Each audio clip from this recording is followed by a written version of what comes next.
নমস্কার, কেমন আছেন সবাই? বেঙ্গলি ফুড ব্লগস চ্যানেলে আপনাদের সবাইকে স্বাগত জানাই। আজকে চলে এসেছি আবারও একটি নতুন রেসিপি নিয়ে। আজকে রেসিপি একদম স্পেশালভাবে পেঁয়াজ বাটা আর লঙ্কা বাটা দিয়ে পুঁটি মাছের ভাজা। তো একদম স্পেশালভাবে পেঁয়াজ বাটা আর লঙ্কা বাটা দিয়ে পুঁটি মাছের ভাজা বানানোর জন্য একদম সহজ সরলভাবে কিভাবে বানাতে হয় সেটা দেখানোর জন্য চলে এসেছি। তো চলো বেশি দেরি না করে ভিডিওটি শুরু করা যাক। ভিডিওটি প্রথম থেকে শেষ পর্যন্ত দেখার অনুরোধ রইল।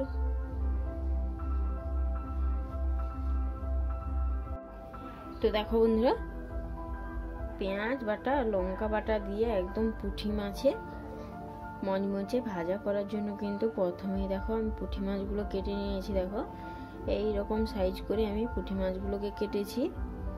দেখো আমি সাজিয়েও রেখেছি। আর এইদিকে দেখো আমি এখানে দুটো পেঁয়াজ খুব ভালো করে বেটে রেখেছি। আর এখানে দেখো 3টা শুকনো লঙ্কা খুব ভালো করে বেটে রেখেছি। অবশ্যই কিন্তু লঙ্কার পরিমাণটা এখানে বেশি নিতে হবে এবং পেঁয়াজের পরিমাণটাও বেশি নিতে হবে।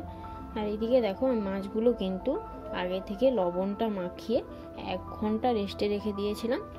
তো এবারে আমি খুব ভালো করে হলুদ গুঁড়ো দিয়ে ম্যারিনেট করে নেব। দেখো বন্ধুরা, পরিমাণ মতো হলুদ গুঁড়ো দেখো ছড়িয়ে দিয়েছি। এবারে খুব ভালো করে দেখো হাত দিয়ে এইভাবে ম্যারিনেট করে নিচ্ছি।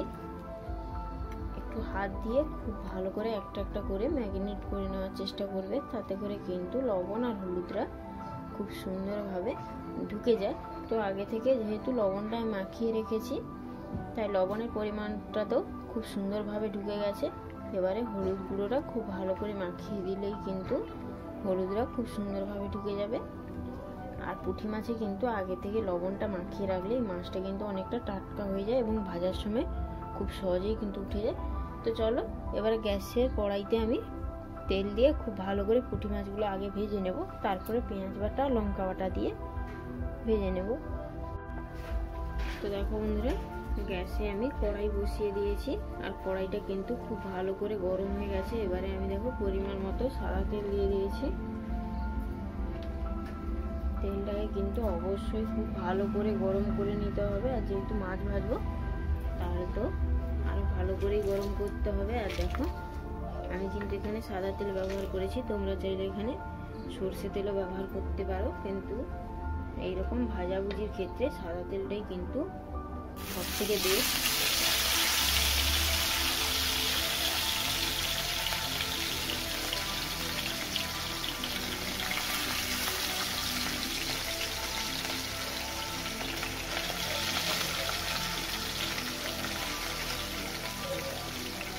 দেখো বন্ধু, তেলটা কিন্তু খুব ভালো করে গরম হয়ে গিয়েছিল। তাই এইভাবে দেখো মাছগুলো দিয়ে দিয়েছি। আমি কিন্তু অল্প অল্প করেই মাছগুলো দেবো। অল্প অল্প করে মাছগুলো না দিলে কিন্তু খুব ভালো করে ভাজা হবে না, তোলার সময় কিন্তু অনেকটাই অসুবিধা হবে। তাই এরকম অল্প অল্প করে মাছগুলো দিয়ে খুব ভালো করে ভেজে নেওয়ার চেষ্টা করবো। তো দেখো গ্যাসের আঁচটা কিন্তু বাড়িয়ে রেখেছি। এবার দেখো এক হাত থেকে খুব ভালো করে ভাজা হয়ে গেলে অপর সাইডটা খুব ভালো করে ভেজে নেব। তো দেখো আমি কিন্তু একদম স্টেপ বাই স্টেপ তোমাদেরকে ধীরে ধীরে দেখানোর চেষ্টা করছি।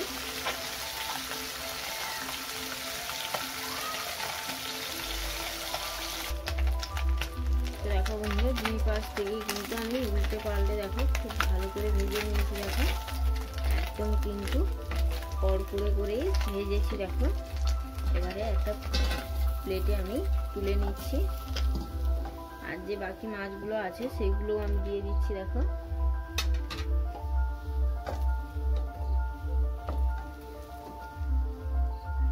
আর যে বাকি মাছগুলো আছে সেগুলো আমি দেখো দিয়ে দিচ্ছি।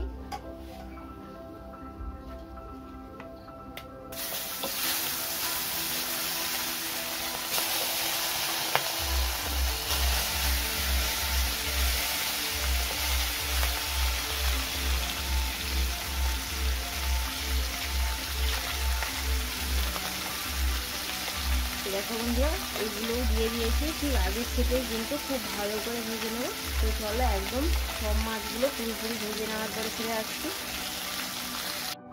তো দেখো বন্ধুরা সব মাছগুলো আমি ভেজে তুলে নিয়েছি। দেখো বাকি যে তেলটা আছে, দেখো যেহেতু মাছ ভেজেছি কড়াইটা তেলটা কিন্তু গরম আছে। দেখো এবারে এই তেলে খুব ভালো করে দেখো লঙ্কাটাকে আমি দিয়ে দিয়েছি।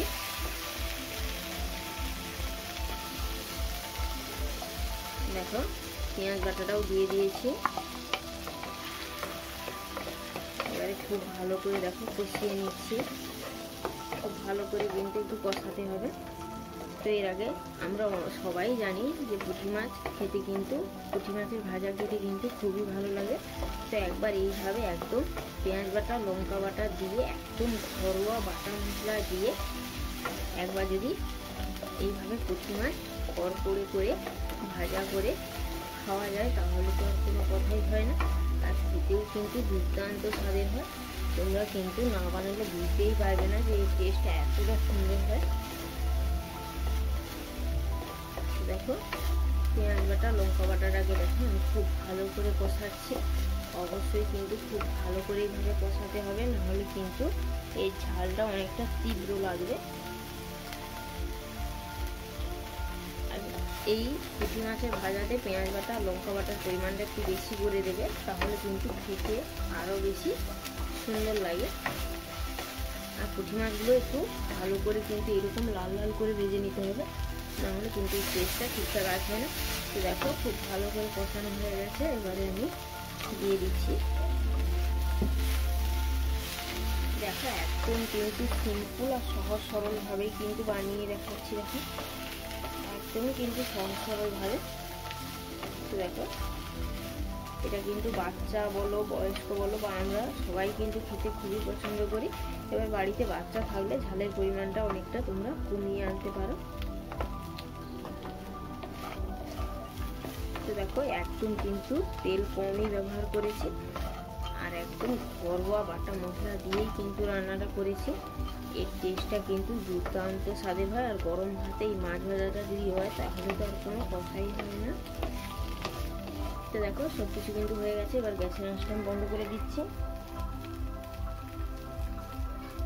একদম পারফেক্ট ভাবে দেখো মাছ ভাজাটা রেডি হয়ে গেছে।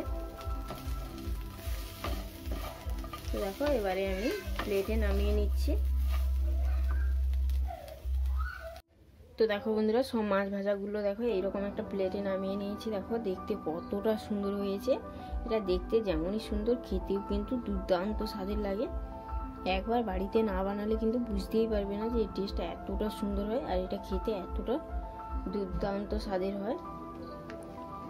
তো আমি আর বেশি কথা বাড়াবো না, ভিডিওটি কিন্তু আমি এখানেই শেষ করব।